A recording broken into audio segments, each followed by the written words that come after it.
Hello, I'm Maria Ressa. Welcome to Hashtag PHVote.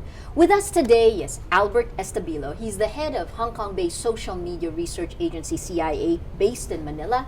CIA starts from a base of social media mentions using Radian6. That's one of the most popular monitoring software for social media out today. But CIA goes a step further to do sentiment analysis. What's that? Sentiment analysis normally uses algorithms based on a library of identified words. CIA manually analyzes and codes the social media inputs for what they believe is a more accurate reflection. The CIA team has been tracking mentions on the senatorial candidates in the Philippines since February 7th. 6 days, less than a week before the polls. How does social media sentiment translate to real life? Albert, long introduction to you. Welcome. Thank you for coming to Rappler. We've now embedded your findings in the candidate profile pages of each of the candidates. What did you learn? What have you found? Well, basically, we're seeing the support behind the candidates. We've been seeing how reactive the netizens are with regard to the issues of the candidates, and we're actually very excited that the elections are just a few days. But what does it show? What have you found? In terms of the overall, and you've done several graphs which we'll also be putting up, but overall you have Eddie Villanueva at 26.41%. This is total sentiment from the time you started, right? Risa Ontiveros is at number 2 with 13.05. Grace Poe is number 3 with 13. Actually, they're tied. Grace Poe tied for second place at 13.05. Teddy Casino at 11.7. Cynthia Villar at 9.74, and we go down. What does this show you? Well, this basically the overall positive. These are overall positive sentiments. Correct. These are the top 12. Right. So, well, basically these are the reactions of the netizens. They're associating these candidates and mentioning them in a positive manner. So these could be with regard to their track record. But does this translate to the real world? Well,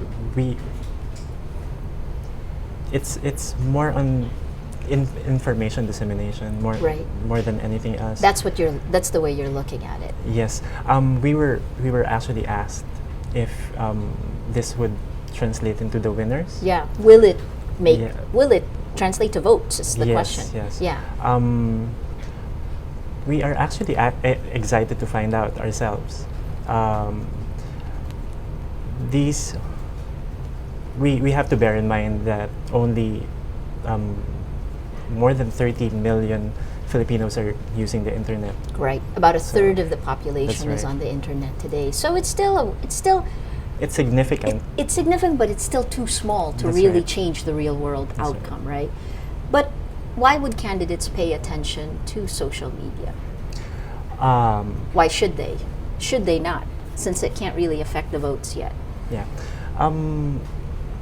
I believe they should, because if there is a lot of negative chatter about a certain candidate, it could affect the decision making of the electorate.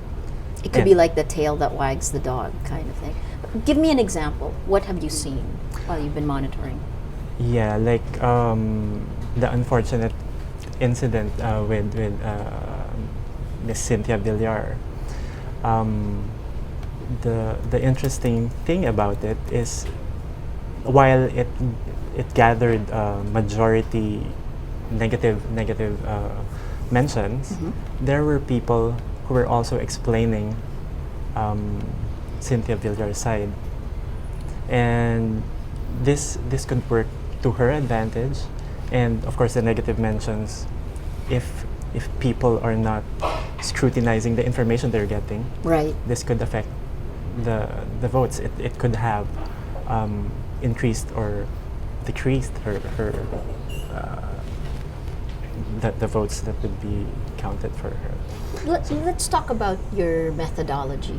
Okay. I mean, most people, marketing teams, will just look at Radian 6 for sentiment analysis and they'll stop there. Right. Why did you do more? And what exactly did you do? What's the thinking behind it? Okay. Well, one thing about automated sentiment analysis is that I don't think Radian 6 can analyze a mix of Filipino and English mentions. Correct. That's one. Right. And secondly, it cannot identify sarcastic remarks. Correct. So that's why we opted to do manual or human sentiment analysis. Right. So these mentions are analyzed for content Yes. one by one for not just sentiment, but we're also looking at the gender because not all profiles are captured. Right. Not all the gender, it's not 100%. Right. What do you mean by it's not 100%? The identification of the software. Okay. Yes. So yes. we also have to manually look at that, and the location. Location. Yeah, So we you were geotag coding, these yes. things. How do you know there's some accounts at Jester in Exile, for example? How do you know whether that's a man or a woman? Oh,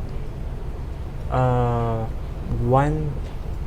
Well, we also have undetermined. Okay. We also have an undetermined bunch, but it's very small. Interesting. It's very small. So, aside from the content analysis that we do on the mentions, Mhm. we also take a look at the author. Okay. So the profile of the author. I see. So that's where we get the location, if there is a mention of the location.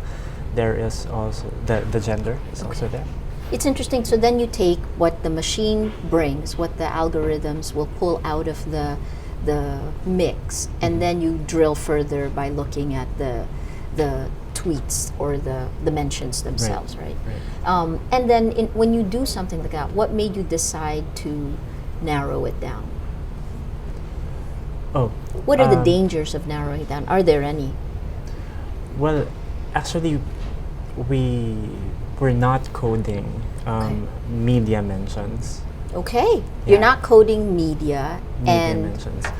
We're not coding mentions coming from the candidates themselves, meaning campaigns. okay. So we are mainly focused on the electorate.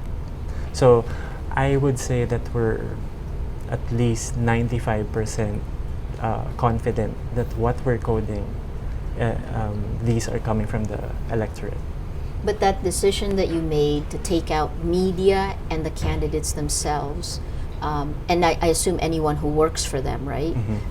When you take that out, doesn't that skew the electorate also? Doesn't that skew the universe that you've created? Because those candidates will create ripples. Do you pick up the ripples? We do. The comments coming from these media outlets or coming from I remember, because I do quality check on some of these mentions, I remember seeing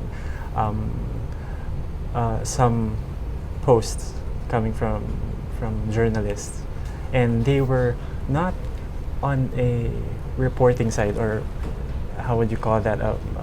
It's not on a professional capacity. It was an opinion. Okay. Okay. So we still decided not to code, because if we start coding from there, it would be hard for us to catch up already. But we've been seeing a lot of retweets also with regard to Twitter. Right. So retweets coming from celebrities, Right.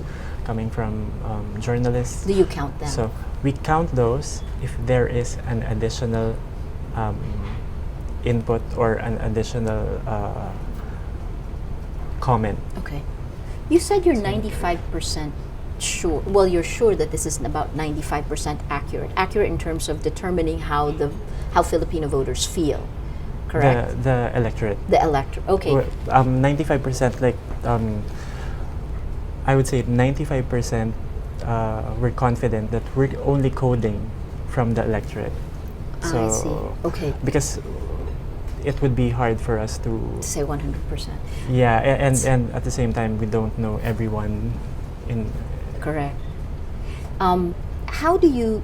I guess So what's the importance of this work that you're doing? Well, we we wanted to measure the chatter, and we wanted to show how social media is uh, how social media is well how social media is playing an active role in the elections, and it's a very effective tool in terms of disseminating information. So how the candidates use it Mhm. is quite important. Who uses it the best? Oh, I can't answer that right now, but I noticed that Mitos Magsaysay informs her followers of her uh, sorties. Mhm. So for sending out information. That's right. Um, Where they will be, if there's a show that they'll be guesting in, and some are using it to also show how they're reacting towards the current issues, Okay. like well, certainly for sure, it seems like it's empowering to the voters. But the question we all are thinking, are taking a wait and see attitude is how relevant will it be to affect reality? Will it be able to affect reality? I mean, looking forward, do you see this as this is a tool, just like any other? How do you see it changing in coming years? Well, right now, I guess one thing would be there will be more Filipinos on the internet within Right. the coming years. Right.